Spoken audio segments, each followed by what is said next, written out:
Bonjour et bienvenue dans le monde du Guero Loco. Journée du courrier, j'ai reçu un colis de la France cette fois-ci. Puis je me doute un petit peu ce qu'il y a dedans, mais je ne l'ai jamais vu. Donc je vais vous le laisser le découvrir avec moi. La raison pour laquelle je fais un unboxing, c'est que moi je trouve ça le fun de recevoir des colis. Puis je veux juste vous faire partager un petit peu ce que j'ai reçu, je trouve ça intéressant. Fait que je sais que c'est pas tout le monde qui aime les unboxings, sauf que j'identifie tout le temps mes vidéos que c'est un unboxing. Pour ceux qui aiment ça, ben, vous pouvez les regarder. Ceux qui aiment moins ça, ben, vous n'êtes pas obligé de les regarder. Donc, c'est un colis qui vient de la France. C'est moyennement lourd. Puis, on va regarder ça tout de suite. Alors, c'est Fil Imprimante 3D qui m'a envoyé ce colis-là. On va essayer de l'ouvrir comme ça.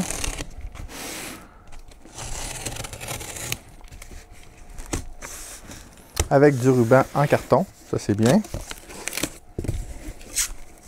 D'autres rubans ici.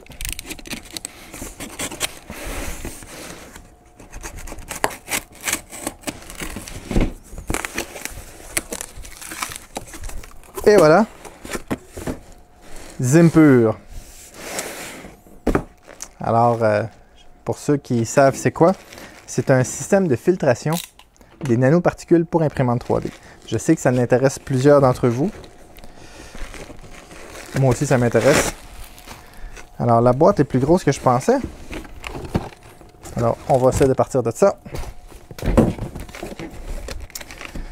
Alors, Zimpur, 3D Printer Air Purifier. Alors, on a l'image de ce que c'est ici. Qu'est-ce qu'il y a de l'autre côté? Des graphiques de filtration. Dans le fond, on trouve ça sur leur site web aussi. Comment ça se trouve? J'ai l'impression que ça se glisse dedans. Ouais.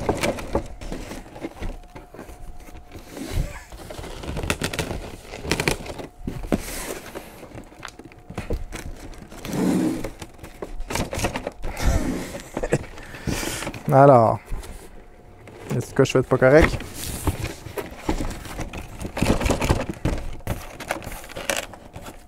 On va essayer par l'autre côté.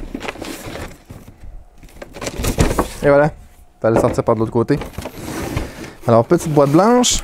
On va ouvrir ça en faisant attention de rien découper à l'intérieur.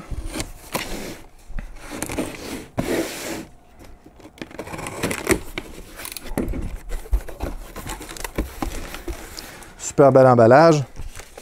Alors, qu'est-ce que c'est marqué ici? Oh, il y a des bonbons.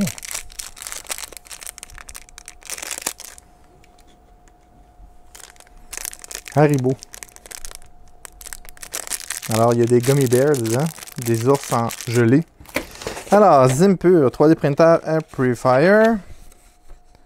C'est écrit en anglais et en français. On peut changer les filtres. On va regarder rapidement ce que ça dit. Un système d'aspiration à la source. Dans le fond, le Zimpur, ce qu'il va faire, il va aller aspirer l'air directement à la sortie de la buse. Donc, ça évite d'avoir un caisson fermé pour les nanoparticules. Ça dit que c'est composé de 2 filtres. Il y en a un qui filtre les particules ultra fines. Ça, c'est intéressant parce qu'il y a des particules fines. Puis il y a des particules ultra fines, puis les imprimantes dégagent des particules ultra fines. Donc, souvent, les filtres EPA standards ne sont pas suffisants. Ça prend des filtres à particules ultra fines et les gaz, COV. Ensuite de ça, ça dit que ça filtre 99% des nanoparticules et 90% des gaz. Alors, dans le kit, ça vient un Zimpur avec filtre à particules et gaz COV déjà monté, un tuyau en silicone, puis 2 bandes velcro pour fixer le tuyau à l'extérieur de l'imprimante. Recommandation de sécurité. Zimpur est uniquement destiné à l'aspiration des fumées émises par les imprimantes 3D. Ne pas aspirer de particules solides de grande taille, de liquide, de fumée autre que celle. Donc, on ne peut pas s'en servir, par exemple, pour faire de la soudure ou quelque chose de même. Les filtres ne sont pas faits pour ça. Il ne faut pas démonter puis ne pas utiliser sans filtre.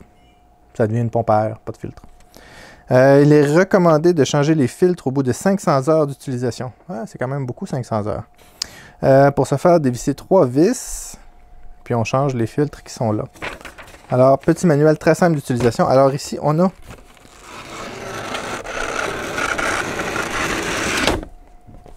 le dessus. Oh, c'est plus gros que je pensais. Je pensais que c'était une petite affaire comme ça, mais non. Puis ils ont fait un trou à l'arrière, on dirait que pour mettre le doigt dedans. Alors où est le devant? Il est ici. Zimpur. On voit le Z du Zimpur. Simple Made in France. C'est un produit français en passant. C'est une bonne chose. Alors, le filtre, l'air doit rentrer par ici. Ou sortir plutôt par ici. Bande de velcro. On va regarder ce qu'il y a dedans. Alors, on a le Zimpur lui-même.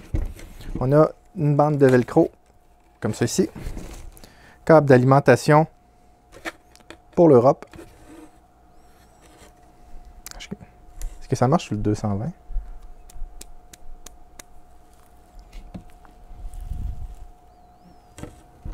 Je vais voir ça un petit peu plus loin. Alors, câble d'alimentation pour l'Europe.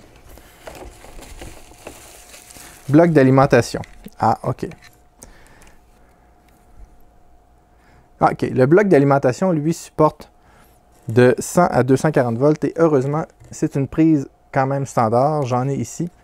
Juste là même, je crois. Donc, je vais pouvoir utiliser le câble sans problème. Et puis, le câble en silicone. C'est plutôt rigolo comme câble. Ça a l'air d'un câble, un tuyau de très bonne qualité. Hein. Il était plié en 4, puis on ne voit même pas les plis après 5 secondes à l'extérieur. Donc, j'imagine que ça vient ici comme ça. Puis, il reste juste à imprimer les embouts. Sur le site de Zimpur, j'ai vu qu'il y avait plein d'embouts. Donc, savez-vous ce que je vais faire? Je ne suis pas supposé de l'essayer, mais je suis curieux de voir si c'est bruyant ou pas. Je vais trouver un fil pour brancher l'adapteur, puis on va juste le brancher pour voir de quoi ça a l'air. Je n'ai pas trouvé mon fil comme ça ici. Vous voyez la prise? Mais j'ai un adapteur ici. Alors, c'est pas un convertisseur, c'est vraiment un adapteur de voyage qui convertit. Alors, ça va comme ça ici, j'imagine? Ouais. Qui fait juste convertir. Il ne transforme pas le voltage. Il fait juste convertir la prise de style européen à nord-américain. Donc, mais si on a un autre câble de même, c'est correct. Donc, on va brancher ça ici.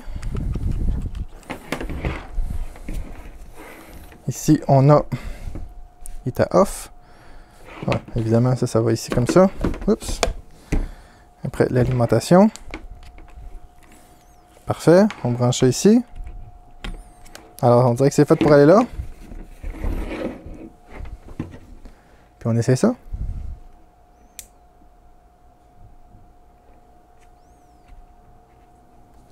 J'entends rien. Ah, je l'entends là. Ça part tranquillement, mais sûrement. Ça aspire. Ça fait un bruit de mini balayeuse. Entendez-vous? Je vais m'approcher un peu. Je vous dirais que c'est bruyant comme un ventilateur. Entendez-vous?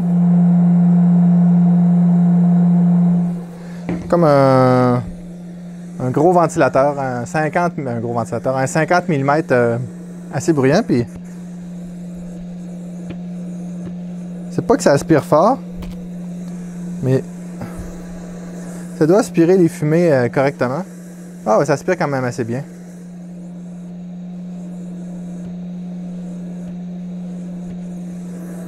Fait qu'on met ça le long de l'imprimante et on aspire les vapeurs qui se dégagent. Donc, c'est quoi la prochaine étape? Je vais l'installer sur une imprimante. Je ne sais pas encore laquelle je vais utiliser. Peut-être la Ender. Ou ce que je vais faire, je vais me faire des embouts. Comme ça, quand j'utilise une imprimante, je vais juste avoir la brancher dessus et l'enlever, ainsi de suite. Ça va être plus facile. Je vais l'utiliser principalement quand j'imprime de l'ABS ou du nylon ou du TPU. Ça dégage quand même pas mal de produits. Donc, plus que le PLA. Puis, si je ne fais pas d'autres impressions, je vais l'utiliser pour le PLA. Mais je pense que je ne la mettrai pas sur une imprimante, mais sur différentes imprimantes. Je vais trouver des systèmes je vais m'imprimer des systèmes de fixation, que ce soit plus facile pour faire. Fait que, merci beaucoup à Finimprimante 3D de m'avoir envoyé ça. Dans les prochains jours, je vais faire une vidéo sur comment ça fonctionne. J'ai essayé de trouver un moyen de faire un test pour voir comment ça aspire. Puis, je vais vous en reparler. Je vais faire d'autres vidéos là-dessus. Donc, c'est juste l'unboxing. J'espère que vous avez aimé ça. Si vous avez aimé ça, s'il vous plaît, mettez un like. Abonnez-vous à la chaîne. Et à bientôt.